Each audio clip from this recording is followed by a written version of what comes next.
Section 3. Skills for CGRM employees. We will talk about many different skills in this section in detail one by one. Let us start. Interpersonal skill and customer service.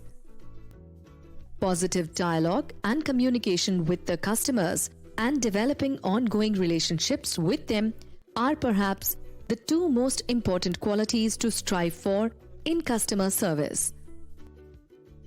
Let us understand some of the fundamentals to deal with customers appropriately.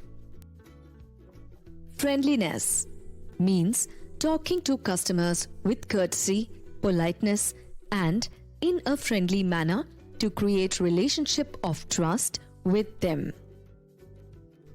Empathy. Customer needs to know that the lender values their wants and circumstances. Fairness. Customer should feel they receive adequate attention and reasonable answers without any prejudice. Information. Customers want to know about products and services, but in a suitable and time-sensitive manner. Listening. Appropriate listening to the grievances and queries of the customers is the first step towards addressing their concerns. Listening is more than just hearing the customer, as it is to be actively involved to focus on the person speaking, which may not be the case while merely hearing the customer. While listening to the customer about their issues, efforts should be made not to interrupt them. This ensures that all the details are adequately captured. To have good listening skills, following attributes are required. Attention, paying attention to the customer.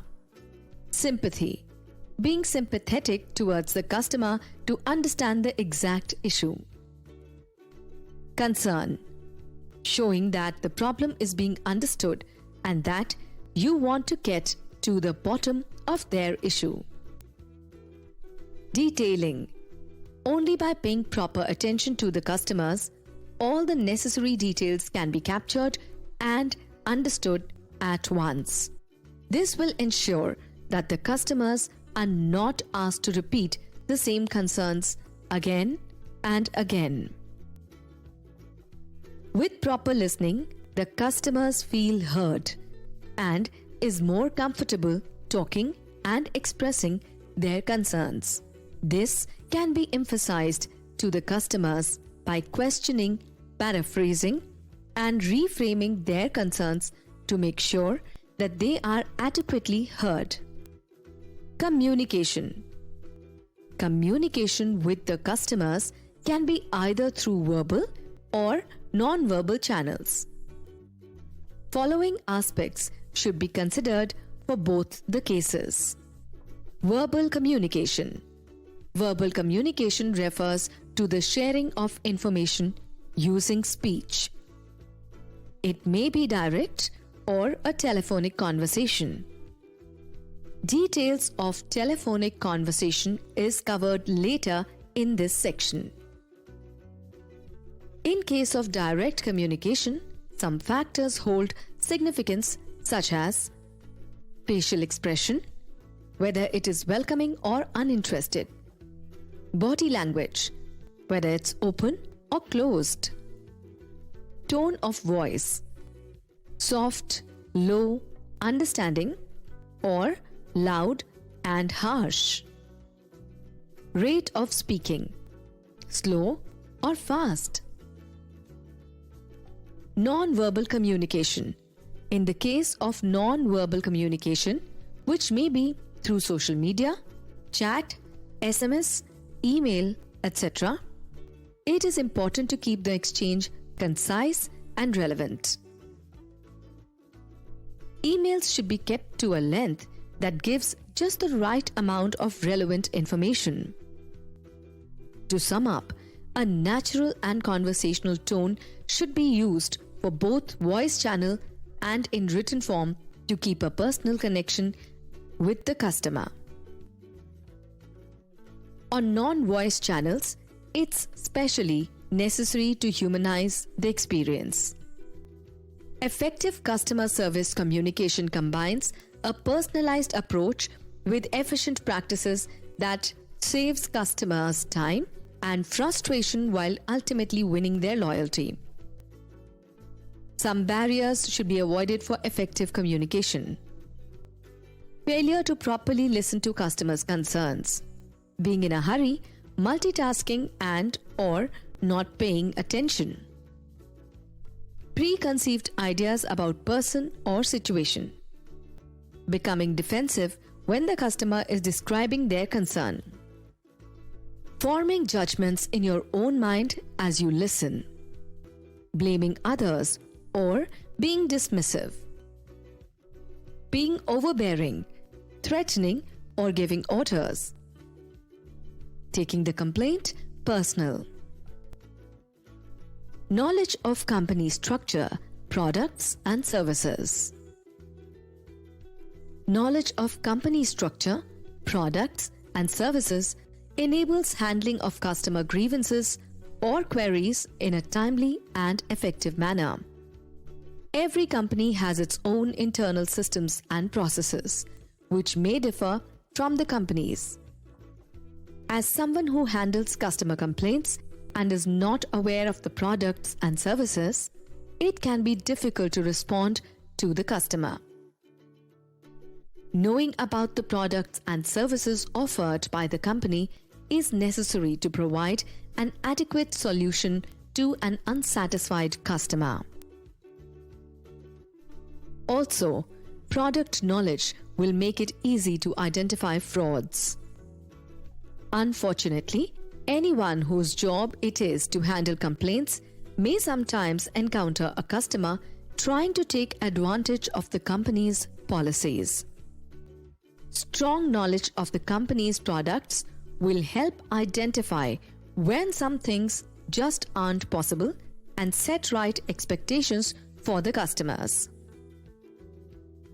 Problem solving and conflict resolution. Many queries and grievances generally get answered and resolved as per the set standards, and customers are satisfied with the resolution provided. However, it may happen that sometimes it becomes difficult to resolve customer problems, and this leads to conflicts. In such situations, we should follow this. Reassure frustrated customers that they are fully understood. Practice intent listening when interacting with customers. Ask questions as much as possible. Clarify comprehension of the problem by repeating it to the customer. Show customers your appreciation. Avoid jumping to conclusions about the customer's problem. Look for additional insights as you work towards the resolution. Actively brainstorm on potential solutions to your customers' problems. Follow up post-resolution. Consider escalating issues to superiors when necessary. Avoid placing blame on the customer in any way.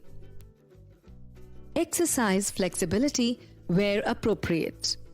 Identify core concerns if a customer is venting. Explain to the customers that you care about resolving the issue and that it's your priority to have it dealt with. Don't make assumptions without checking the facts. Lastly, but importantly, establish clear professional communication boundaries to limit abuse from irate customers. If customers start misbehaving or abusing, cut the conversation at that point and call the customers after some time. Telephone etiquette.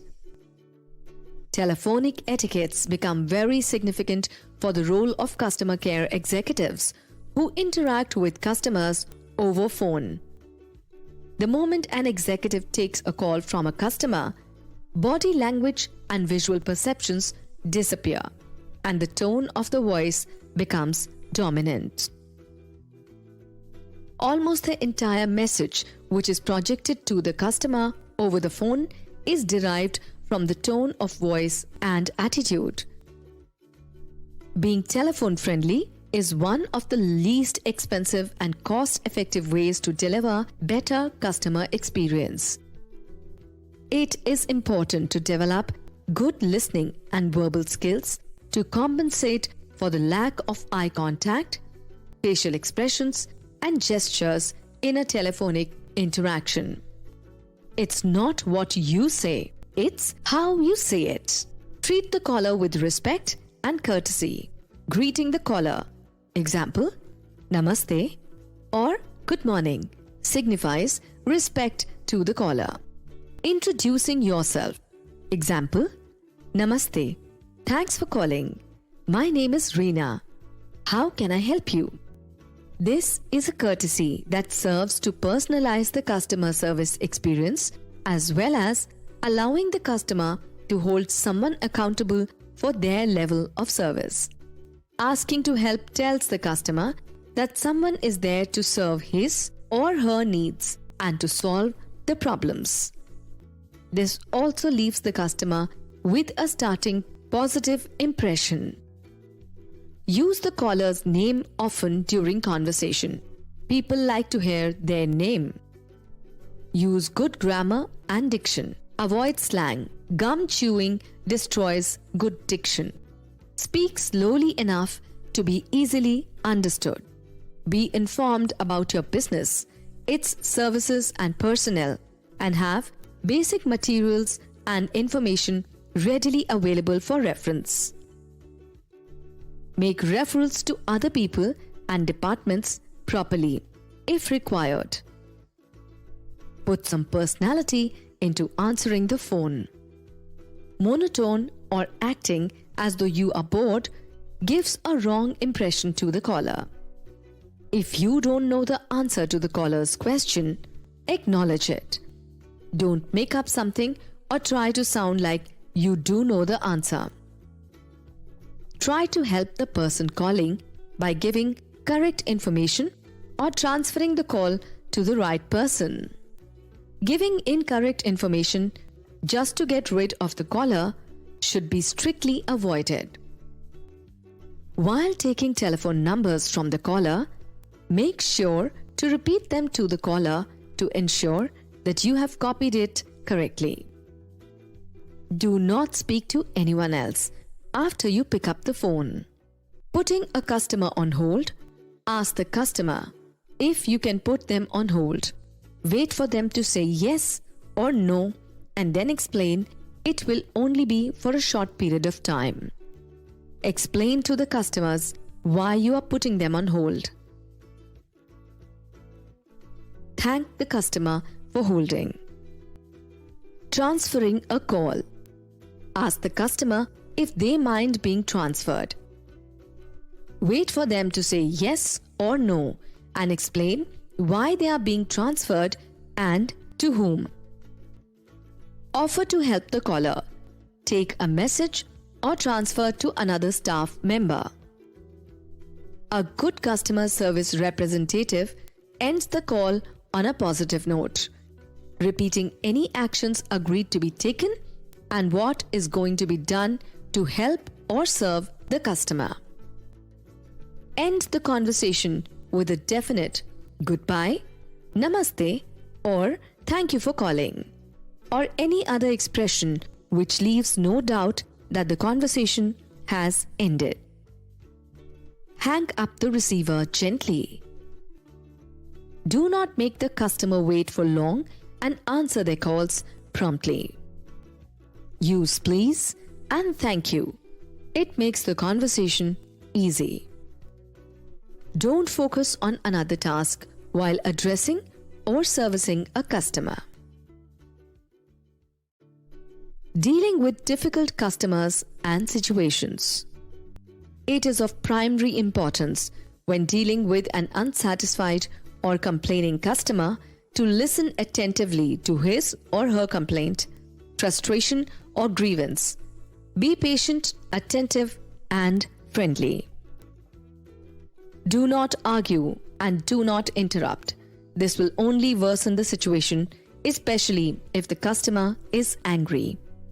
Let him or her speak before you try to discuss what has happened. Listen carefully and write everything down. Do not make any comments till the customer has finished talking. Do not lose your self-control. If you stay relaxed, customers will calm down. Admit the problem. If you can suggest a solution, do it. If not, tell the customer what actions you will take and what actions will follow. Never make the mistake of promising something you are not able to do. Follow up. Make sure that the promised measures are taken. If you do not fulfill what was promised and ignore the customer's complaint, the problem will grow. Next time, it will be more difficult to solve. Give the customer a way back. Sometimes, customers are wrong.